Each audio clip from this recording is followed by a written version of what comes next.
Hi, welcome to Baby Narc. So number one point I always want to make is if you're dealing with a narcissist that you're for sure about is an actual narcissist, get the fuck away from him. Get away, get your shit, cut all ties, never look back, never even remember that you even knew this fucker. That is the absolute only solution. However, as we all know, those of us who are dealing with these motherfuckers, it's hard to leave a narcissist. Not only, I'm not talking about like them not allowing you to leave, if you're dealing with severe abuse, physical abuse, threats, danger. I'm not really speaking about that right now. I'm going to make a separate video about that, but just on our end of not wanting to be rid of these vermin because we are in love with them. And their love is fake, but our love is real. So yeah, it's very hard to, why would you want to leave someone that you're in love with? That, in normal, situations, reality that these people do not live in, that's how it's supposed to be. You're supposed to be in love forever, if you can, I know things happen, but, in a perfect world, that is the goal, is to find someone that you're in love with, together. You're both in love with each other at the same time, in the same amount, and it's equal. That's the goal, is to find someone like that.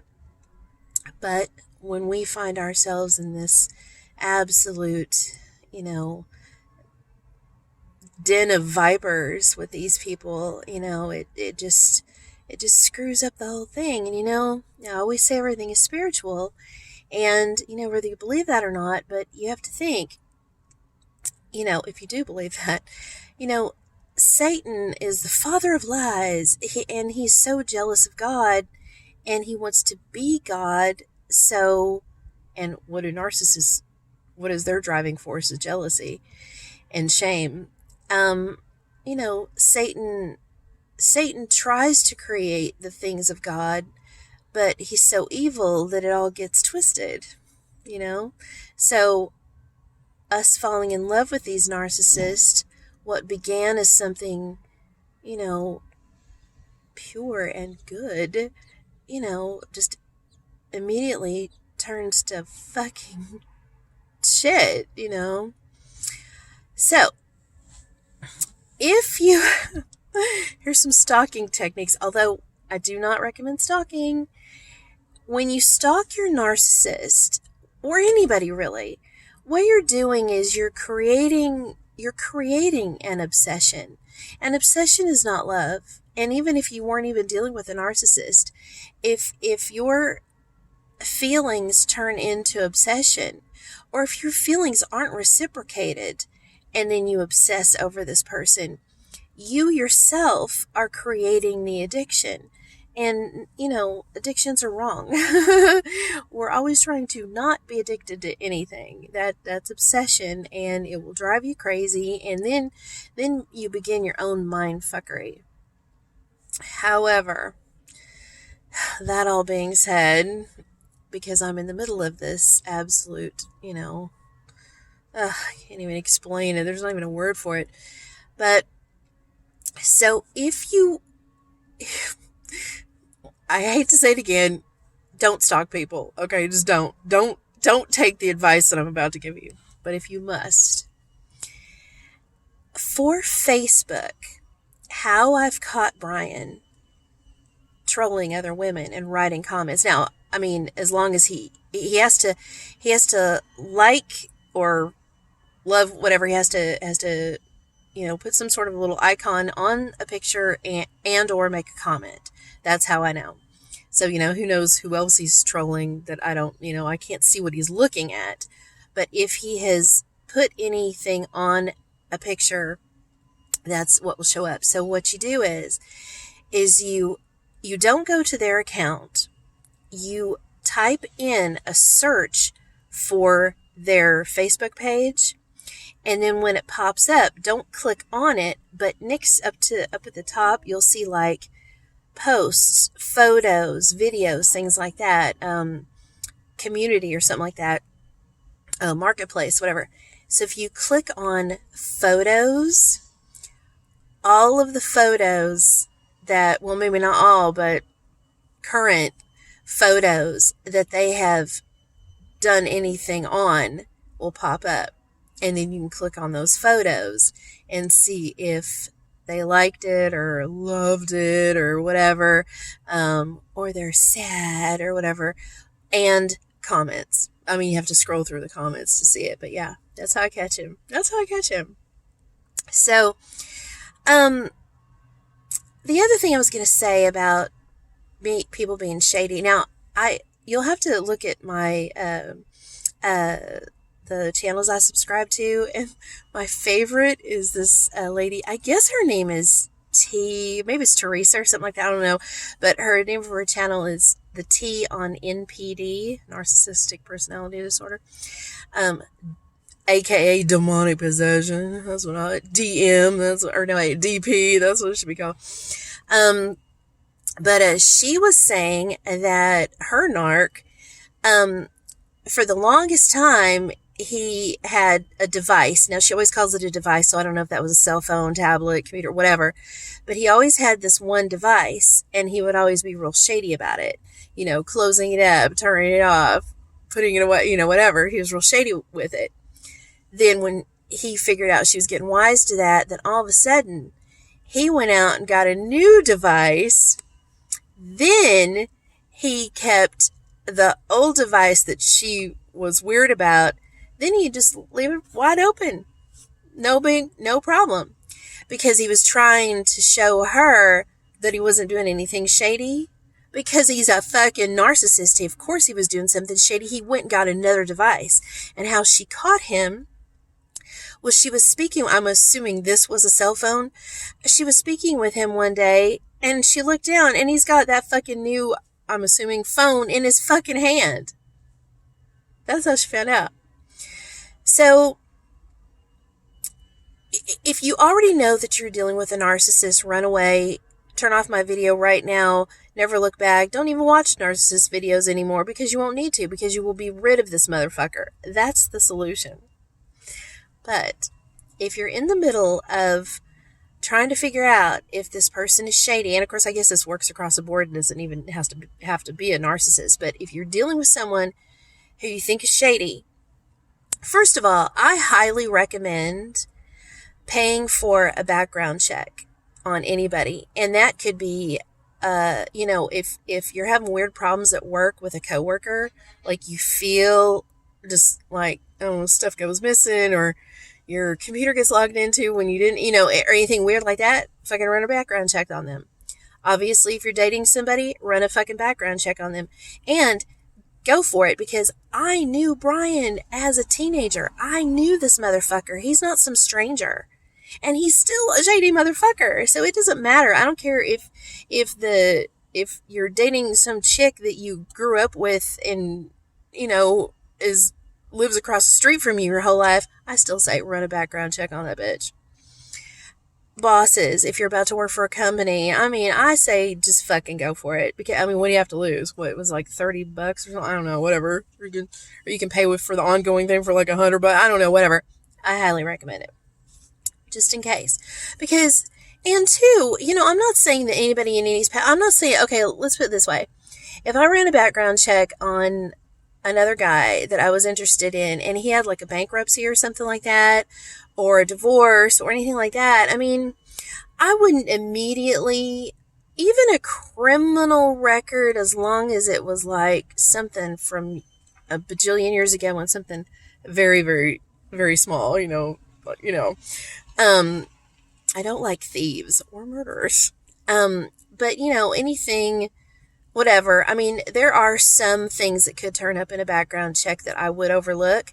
Only thing is, though, is as we're dating, he had better come clean about that shit real quick. real quick. I'm not saying the very first date, then that would also be weird too. If he's like, hey, nice to meet you. Oh, by the way, I've gone through a bankruptcy and 2 divorces, and I stole a car when I was 16. No, I'm not saying it like that.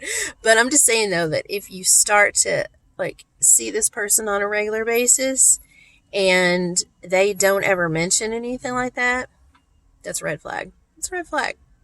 I mean, when you get to that point in their relationship where you do start kind of revealing things about yourself and your past and they don't ever say anything about it, yeah, run away. Okay, so, and then T, or I guess that's her name, said I mean, of course, you'd have to be in their home or if you're living together, whatever. But yeah, if you start finding other devices, that's weird. And, from the jump, in every single one of my videos, I think I mentioned how many different social media accounts that Brian has. It's a red flag. He's shady. He's real shady. Now, he's also cuckoo crazy Cocoa Puffs. So some of it is that, but then why do I want to deal with somebody crazy? I'm crazy enough. You can deal with me enough. I want somebody who's more sane than me. You always want to date up. You always want to work at a company that's better than the last. You always want to have better friends than you are. You always want to, because whoever you surround yourself with should actually be at least one tier above you. And fuck all that jealousy shit. Jealousy is stupid. That's dumb. That keeps you down. That keeps you low grade. Fuck the jealousy stuff. Get people around you that are fucking better than you, because that will push you to be better than you are. You know what I'm saying?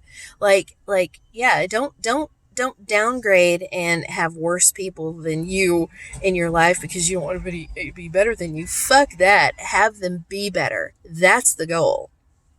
So, if somebody has multiple accounts and multiple names and just weird things like that, those are red flags. That means that the person you're dealing with, two things. First of all, it means that that's not really even the person you are dealing with. That's like a mask. And then the second thing is you're always, once somebody breaks your trust, it's almost impossible to trust them again. You could tell yourself you trust them, you could tell them you trust them, you could be like, no, it's fine, I trust you. You could let things slide, but in the recesses of your mind, you're going to always drive yourself crazy thinking, I don't know. It's a horrible feeling. It's a horrible feeling to not be able to trust someone that you're supposed to be able to trust. That's a sickening feeling. There's a lot of bad feelings that we all give each other. Obviously you don't want to be around people who are just negative, or people who kind of yell at you, or people with a bad temper, or people who do annoying shit all the time, or whatever, whatever. But there are core issues that just are absolutely inexcusable. And you can't be in a relationship with a person with those core triggers, because it will drive you crazy and it will chip away at your happiness. And really all that we really truly have at the end of the day on this earth is our soul and our happiness, And, it doesn't matter how much money you have or how much money you don't have or whatever. Honestly, it's all about happiness. It really, really, really is. And anybody or anything who deflates that, man, you got to cut that person or thing loose real quick, So anyway, I just want to make this video because, the other thing I wanted to say. When someone is lying to you, and you catch them, and then they lie to get out of it, or they do something and they're lying to you to get out of it, if they really did it, what they'll do is, at first they'll be like, nice, no, I didn't, why do you think that? No, I didn't do this thing, I didn't say that thing, no, come on, why do you think that, blah, blah, blah. And then if you kind of keep pressuring them because you know they're lying, then they'll twist it and then they'll get mad. And narcissists are freaking, fucking the masters of that. But anybody, I mean, myself, I've done that too. We all, we've all done shit like that. But that's how you know somebody is truly, truly lying, is if you are pretty damn sure that you've caught them in something and you confront them. And at first they're nice about it, being like, no, I didn't, blah, blah, blah, whatever. And then you keep kind of pressuring them and then they twist and they're like, fuck you, blah, blah, blah, blah, blah. You caught them. Because if you thought I did something and I really didn't, or I really didn't say it, I would be nice the whole time. You could hammer me all fucking day, 24/7, and I will still be like, no, I promise you, I did not do this thing. I'm so sorry that you think that. I mean, what can I do to fix this so you know that I didn't fuck you over? And I don't want you to think that, I would keep, the more you hammer me, no, you did it, be like, no, honey, please, I did not do this thing. And I'm just sick that you think that I did, because now you feel bad. I will prove to you that I didn't, and that's the other thing, I would prove to you that I didn't do it, But now somebody who's really lying, they only do that for a minute until they know that they really are caught, and then they'll fucking twist it. They won't say, oh my God, I'm so sorry that I did that. I shouldn't have said that. That was wrong. I didn't, blah, blah, blah, blah, blah. If they're a decent human and not a fucking narcissist, even if they are caught, even if they did fuck you over, at least the humanity inside of them, of a normal person, be like, oh God, that was fucked up. I'm so sorry. Please, can you forgive me? How can we get through this? Not a narcissist. No, they'll be like, well, fuck you. Why are you looking through my shit? Well, you don't trust me? No, motherfucker, I don't. That's what you've proven to me. You haven't proven to me that you didn't do it. You've proven to me time and time again that this is the shit that you do and that you're going to keep doing it. And I cannot trust you. And so, yeah, I'm looking through your shit. So, yeah. Okay, so I just wanted to make that. But, yeah, if you, just little things, And once again, at the end of the day, your feelings are your guide. That is, in a spiritual, however you want to say it, your soul, your higher self, God himself, angels, some angelic spiritual force is telling you, girl or boy, you need to take a real microscopic look at what's going on, because your feelings are correct.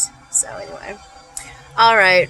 Well, you have a wonderful day, and get away from that narcissist, because they drive you crazy. And all of the investigation, it just won't stop. Okay. Have a good day. Bye.